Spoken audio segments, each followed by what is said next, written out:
প্রিয় ছাত্রছাত্রীরা যারা 2025 সালে মাধ্যমিক পরীক্ষা দেবে তাদের গুরুত্বপূর্ণ সম্পদগুলো আমি আলোচনা করছি। তোমরা অবশ্যই বাড়িতে প্র্যাকটিস করো। কোনগুলো করবে দেখো। 1 নম্বর হলো 10 সেমি বাহুবিশিষ্ট একটি সমবাহু ত্রিভুজের অন্তর্বৃত্ত অঙ্কন করো। 2 নম্বর হলো 6 সেমি বাহুবিশিষ্ট একটি সমবাহু ত্রিভুজ অঙ্কন করো এবং ওই ত্রিভুজটির অন্তর্বৃত্ত অঙ্কন করো। তারপর একটা দেখো 6 সেমি 8 সেমি ও 10 সেমি বাহুবিশিষ্ট ত্রিভুজটি আঁকো, ওই ত্রিভুজটির অন্তর্বৃত্ত অঙ্কন করো। 7 সেমি বাহুবিশিষ্ট একটি সমবাহু ত্রিভুজ অঙ্কন করো, তারপর ওই ত্রিভুজটির অন্তর্বৃত্ত অঙ্কন করো। একটি ত্রিভুজ অঙ্কন করো যার দুটি বাহুর দৈর্ঘ্য 9 সেমি ও 7 সেমি এবং ওই ব্যাস অন্তর্ভুক্ত কোণ 60 ডিগ্রি, ওই ত্রিভুজটির অন্তর্বৃত্ত অঙ্কন করো।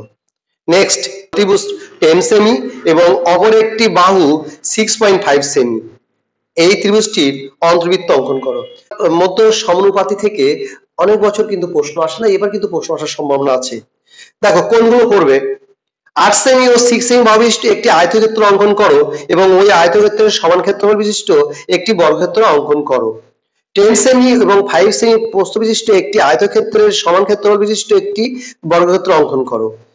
4 সেমি এবং 3 সেমি দৈর্ঘ্যের সরলরেখাংশ দুটির মধ্য সমানুপাতি অঙ্কন করো। 6.5 সেমি বাহুবিশিষ্ট একটি সমবাহু ত্রিভুজ অঙ্কন করো, ওই ত্রিভুজের সমান ক্ষেত্রফল বিশিষ্ট একটি আয়তক্ষেত্র অঙ্কন করো। 7 সেমি ও 4 সেমি প্রস্থ বিশিষ্ট একটি আয়তক্ষেত্র অঙ্কন করো।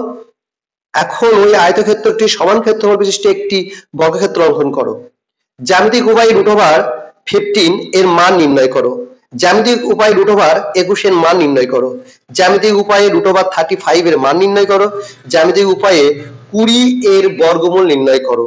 জ্যামিতিক ভাবে 2√7 এর মান নির্ণয় করো। এইগুলো যদি তোমরা নিয়মিত প্র্যাকটিস করে যাও, আমার মনে হয় তোমরা সম্পাদ্য থেকে যে 5 নম্বর থাকে সহজে পেয়ে যাবে। এই অঙ্কগুলো তোমরা অবশ্যই প্র্যাকটিস করে নাও। তোমরা অবশ্যই অঙ্কে পাশ করে যাবে, এই আশীর্বাদ থাকছে। এই সম্পাদ্যগুলো তোমাদের বন্ধুদের মধ্যে শেয়ার করে দাও, তারা যেন এই সম্পাদ্যগুলো প্র্যাকটিস করে এবং আমার মনে হয় খুব সহজে তারাও পাশ করতে পারবে। ধন্যবাদ।